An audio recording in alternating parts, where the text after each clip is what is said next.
안녕하십니까. 곰실장의 친절한 부동산 13번째 시간입니다. 오늘의 이야기는요, 병점 역세권에 대한 이야기를 좀 해볼까 합니다.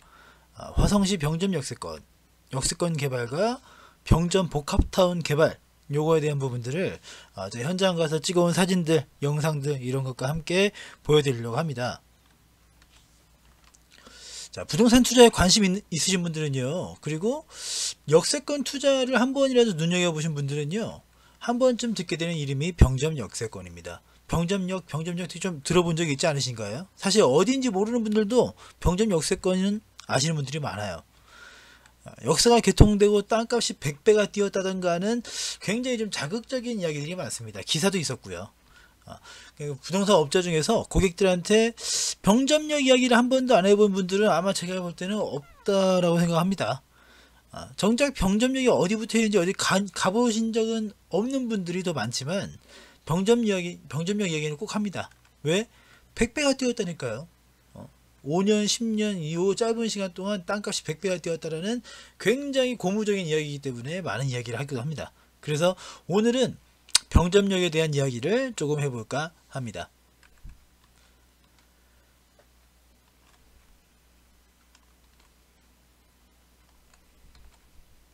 다 2003년 4년 요때의 기사들입니다. 2003년에 동탄 신도시가 이제 개발이 시작됐고요. 병점역이 개통됐습니다. 2003년 4월 달에 개통이 됐는데 부동산 투자처로서의 화성이 굉장히 부각되기 시작했던 시점이기도 해요. 이때 전까지만 하더라도 화성은 그냥 그 화성 연쇄살인 사건 이 정도로나 유명하고 그 외에는 별로 인지도가 없는 지역이었습니다만 동탄 신도시가 들어가면서 굉장히 성공적으로 개발이 되고요. 삼성이 들어가고 여기에 병전역부터 해가지고 철도가 들어서고 그것 때문에 화성이라는 지역이 조금 부각되기 시작했던 시기가 2003년 4년 요때부터 시작입니다.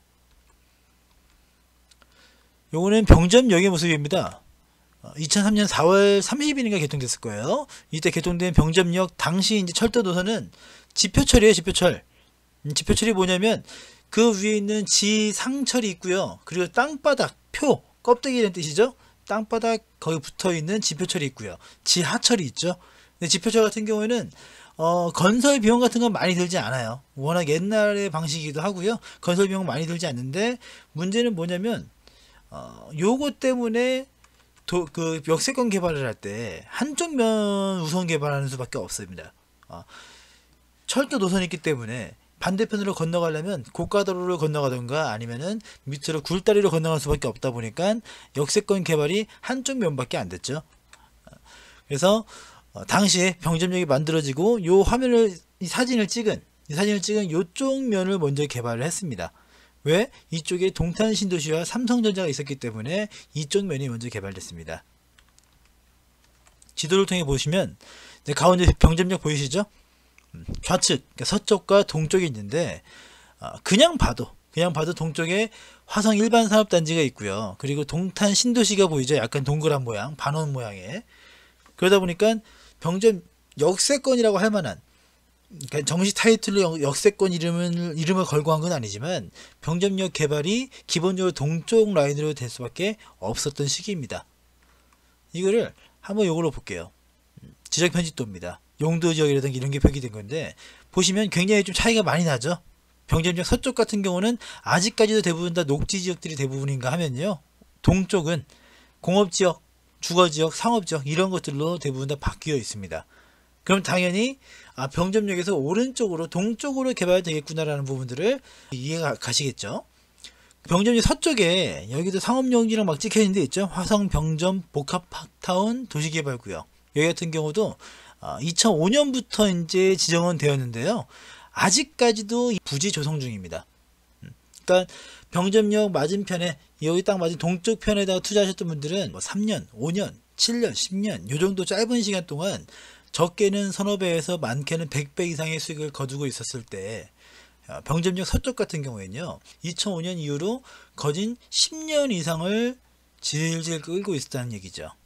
그러니까 사람들이 병점역을 성공사로 얘기를 많이 하지만 사실 반쪽은 굉장히 성공을 했지만 반쪽은 굉장한 실패를 겪은 지역이기도 합니다. 그래서 타이밍이라든가 이런 흐름이라든가 이런 부분들은 굉장히 좀 공부가 되는 그런 지역이기도 해요. 자, 한창 동탄 신도시가 개발될 때 개통된 병점역의 역세권. 당연히 사람들이 좀 투자처로 주목을 많이 했죠. 근데 문제가 뭐냐면 그 당시 인근에는 대부분 다 논밭뿐이었습니다. 대부분 다 논이고 밭이고 다 그랬어요.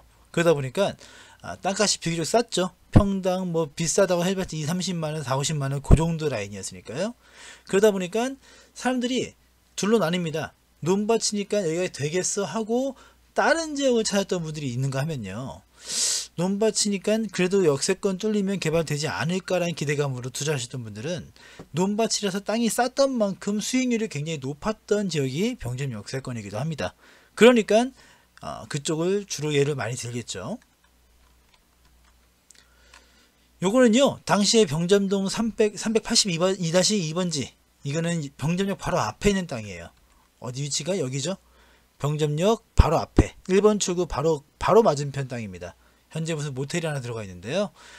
요 땅 같은 경우에도 공시지가의 변화에 공시지가, 이거는 네이버에다가 공시지가 조회를 쳐도 다 나오는 그런 내용입니다. 보시면 2003년 4월 달에 경부선 수원 병점 연장이 됐고요. 병점역이 개통됐죠. 그리고 2005년에 병점에서 천안까지 다시 연장이 됐습니다. 그러다 보니까 가격에 대한 부분들이 좀 임팩트가 있죠. 2002년과 2003년, 2004년과 2005년 요 시기 자체가 굉장히 차이가 많이 나요. 적어도 2배 이상 뛰니까요. 보시면 2002년에 제곱미터당 44만 7천원, 평당 하면 130만원 좀 넘겠죠. 그리고 2005년에는 제곱미터당 520만원까지 뛰었습니다. 3년 만에 10배 이상 뛴 거예요. 3년 만에 10배 이상. 물론 여기 바로 앞에 있는 그런 그야말로 초역세권 땅이니까 그런 임팩트가 있었겠지만 3년 만에 10배가 뛰었다는 건 사실 대단한 일이죠. 그리고 요 병점 역세권 얘기할 때 더 유명한 데가 어디냐면 병점 사거리에 있는 하나로마트 쪽에, 하나로마트. 거기가 100배가 뛰었네, 뭐 2천만원을 하네, 평당 5천만원 하네, 별 얘기가 많습니다만 한번 직접 보시죠. 병점동 349-9번지, 여기도 마찬가지로 공시지가의 흐름입니다. 위치는 저 하나로마트 표시되어 있죠. 저 땅이고요. 보시면 2003년에 마찬가지로 개통됐고 2005년에 개통된 것도 맞고요. 보시면 아까 좀 전에 역 바로 앞에 있는 땅처럼 임팩트가 크진 않습니다. 몇 배가 뛰고 그러진 않았어요. 근데 2001년부터 2002년까지 거진 2배가 뛰었고요. 그죠? 2003년부터 2005년까지도 거의 2배가 뛰었습니다. 보시면 마찬가지로 2001년 제곱미터당 74만 5천원, 평당 한 250만원 정도 됐겠죠. 그리고 2005년에는 평당 제곱미터당 214만원 정도가 뛰었습니다. 그럼 평당으로 계산하면 약 700만원 좀 안되겠죠.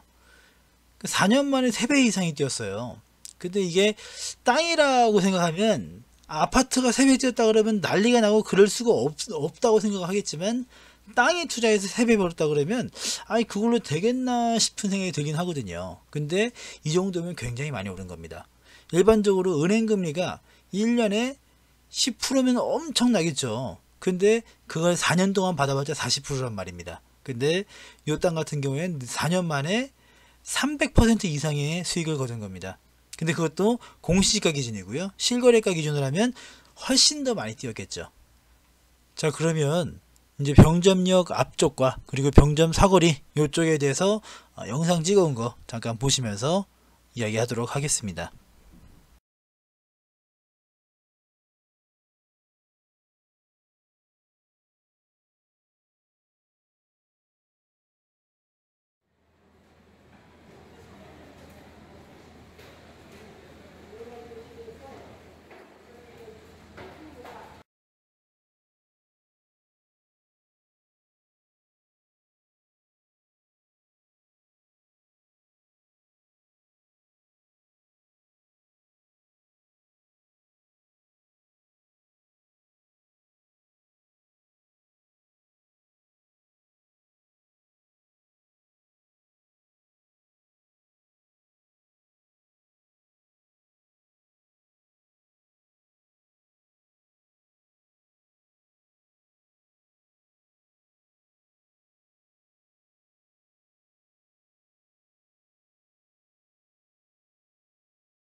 자, 좀 전에 보셨던 병점역 앞이라든가 병점 사거리 쪽 같은 경우에요.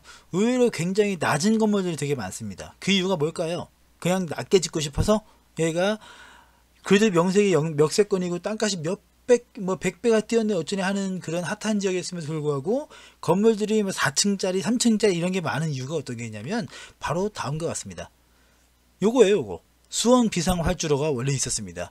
여기가 그 비상활주로라고 해서 전쟁 나거나 뭐 이렇게 비상사태가 되면은 전투기가 이루고 해야 됩니다.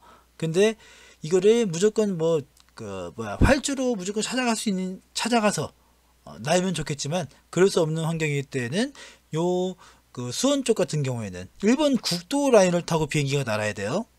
그래서 이쪽 라인은 비상 활주로 지역으로 지정이 돼 가지고요. 인근에는 높은 건물을 지을 수가 없게끔 되어 있었습니다. 마치 이제 일반적으로 군부대 인근에 높은 건물을 지을 수 없다는 것과 마찬가지죠.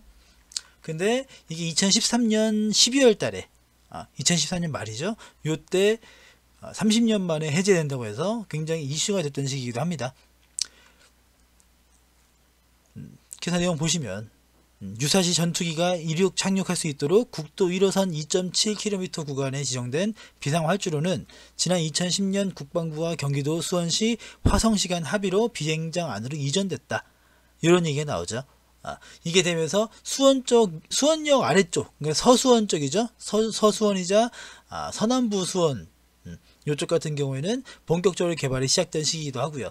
화성 같은 경우에는 병점역 일대가 개발이 시작되는 그런 계기이기도 했습니다. 요거는 이제 2013년 아시아 경제 기사 중에 나온 내용들이에요. 자, 그걸 계기로 해서요. 이제 한 달 지난 시기죠. 2014년 1월 달에 화성시 병점역 일대 대규모 도심 개발. 사실 이런 내용들을 자꾸 보시다 보면은 당연한 흐름이라는 걸 이해가 하셔야 돼요. 당연한 흐름. 앞에 규제가 풀렸으니까 이제는 개발할 수 있게끔 됐더란 말이죠.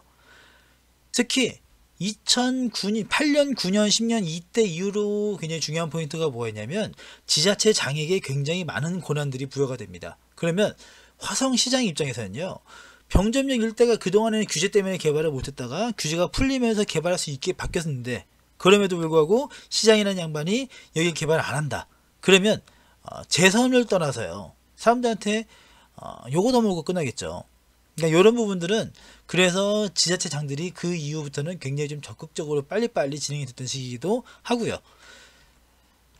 자, 비상활주로 해제를 기점으로 병점역 일대의 개발 계획은 다시 활성화돼서 병점 행정복합타운 등을 추진을 합니다. 여기다가 화성시 동부출장소라든가 이런 것들을 만들겠다고 하죠. 왜냐하면 화성시청이 지금 남양신도시 있죠. 저쪽에 송산그린시티 굉장히 멀어요.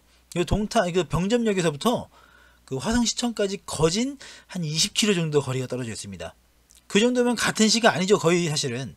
근데 어쩔 수 없이 이게 멀어져 있으니까 이 병점역 일대에다가 동부출장소를 깔고 그에 따라서 뭐 전화국을 넣고 이런저런 걸 넣어서 행정복합타운으로 만들겠다라고 추진한 게 2014년 1월 즈음부터입니다. 근데 이런 것들이 예산에 대한 문제라든가 사실은 예산 문제라는 것들은 정확히 따지면 사업성의 문제예요. 사업성의 문제. 이걸 진행할 때 돈이 남는 게 있는가? 그런 부분들을 따져야 돼요. 공공사업이라 해서 무조건 손해볼 수는 없으니까요. 그래서 여기 추진되다가 이거는 2017년 벌써 3년이 지나요. 3년이 지나고 나서 국토교통부에서 고시를 한 내용입니다. 어떤 게 있냐면 2017년 2월 달에 원래 계획되어 있던 동부출장소라든가 보건소 이런 것들을 뺐어요. 돈이 안 되니까 사실은. 행정시설을 제외하고 공동주택, 아파트죠. 공동주택을 포함시켜서 변경 승인을 했습니다. 자, 그러면 요 고시문의 일부를 좀 보시면 토지 이용 계획 및 기반 시설 계획이라는 게 있죠. 여기 보시면 원래 기존에 잡혀 있었던 공공청사 출장소죠. 아까 얘기했던 동부출장소 얘기입니다. 요게 감소됐습니다. 전체가 다 빠져버렸죠.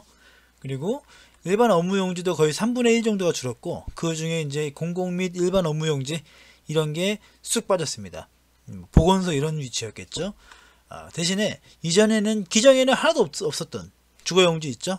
공동주택용지, 아파트, 주상복합용지 요 부지가 늘어나면서 그야말로 이제 구조가 바뀌었다고 보시면 될 것 같아요. 원래 전혀 계획 없었던 주거용지가 추가되고 업무용지 비중을 줄였으며 공공청사는 아예 제외됨 이라고 써있죠.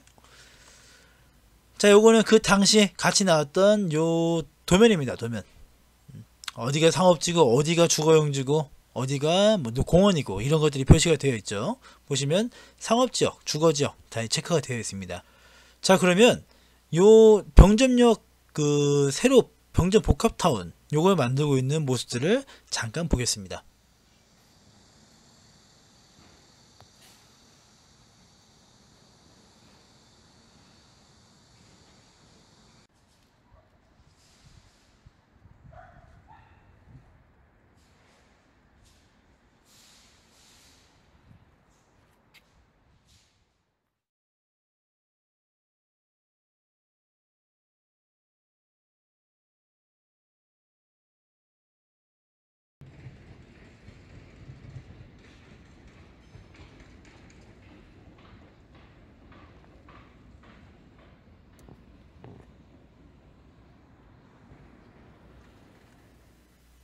이상으로 병점역 세권에 대해서 살펴봤습니다.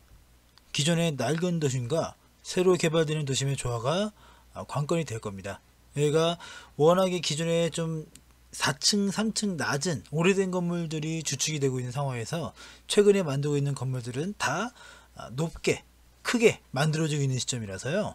이거를 그냥 놔두면은 그렇게 조화롭지 못하고 흉물스럽게 그렇게 보기 좋지는 않겠죠. 그래서 이런 것들이 잘 어우러질 수 있게끔 개선을 해야 될 거고요.